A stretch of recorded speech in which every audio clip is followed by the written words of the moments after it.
Daily bus ಇಲ್ರಿ. ದಿನ ಅಲ್ಲಿ ಲೇಟ್ ಆಗಿ ಹೋಗ್ತೀವಿ. 9:30 ಕಾಲೇಜ್ ಸ್ಟಾರ್ಟ್. ದಿನ 2 ಕ್ಲಾಸ್ ಹೊರ ನಿಂದ್ರಬೇಕು, ಒಂದೊಂದು ಕ್ಲಾಸ್ ಹೋಗೋದ ಒಂದ್ ಪೀಡ್ ಲೇಟ್, ಮತ್ತೆ ಅದ್ರಾಗ ಹೊರ ನಿಂತ್ಕೊಂಡು ಹೋಗ್ಬೇಕ್ರಿ ನಾವು. ಮತ್ತೆ ಬಸ್ ಇಲ್ಲ ಅಂದ್ರೆ ಬಸ್ ಇಲ್ಲ. ಮತ್ತೆ ಬಸ್ ಹೋಗ್ತಿದ್ರ ಫುಲ್ ಆದ್ರ ಒಬ್ರು ಇಬ್ರು ಹತ್ತೀವಿ, ಅದು ಕೂಡ ಸ್ಟಾಪ್ ಕೊಡಲ್ಲ.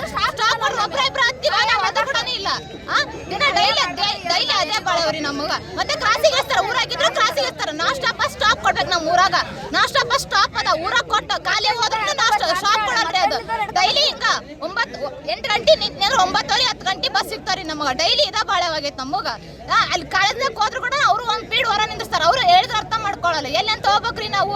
ಡೈಲಿ ಇದ ಈಗ ಏನಾಗಬೇಕಮ್ಮ? ಪ್ರತಿಯೊಂದು ಬಸ್ ನಮಗೆ ಸ್ಟಾಪ್ ಕೊಡ್ಬೇಕು. ಪ್ರತಿಯೊಂದು ಈಗ ಏನಾಗಬೇಕು? ಯಾರು ಬರ್ಬೇಕು? ಡಿಪೋ ಮ್ಯಾನೇಜರ್ ಬರ್ಲೇಬೇಕು. ಡಿಪೋ ಮ್ಯಾನೇಜರ್ ಬರ್ಬೇಕು. ಇವರಿಗೆಲ್ಲ ಬಸ್ ನಿಲುಗಡೆ ಮಾಡ್ಬೇಕು. ಸಣ್ಣ ಬಸ್ ಎಲ್ಲ ಚಿಕ್ಕ ಹಳ್ಳಿಗೂ ಬಸ್ ಕೊಟ್ಟಾರಿ.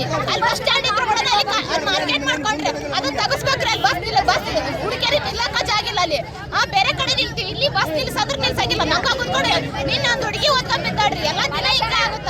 ನಮ್ಮ 2 ಸರ್ತಿ ಹೊಡ್ಕೊಂಡಿರೋ ಬಸ್ ನಿಲ್ಲಂದ್ರೆ ನಿಲ್ಲಂಗಿಲ್ಲ. ಮ್ಯಾಗ ಹೊಡ್ದಂಗ್ ಮಾಡ್ತಾರೆ, ಸೈಡ್ ಹೊಡ್ಕೊಂಡ್ತಾರ. ಇಲ್ಲ ಬಸ್ ಸ್ಟ್ಯಾಂಡ್ ಬಿಟ್ಟು ಮುಂದಕ್ಕ ನಿಲ್ಲಿಸ್ತಾರೆ. ಎಲ್ಲ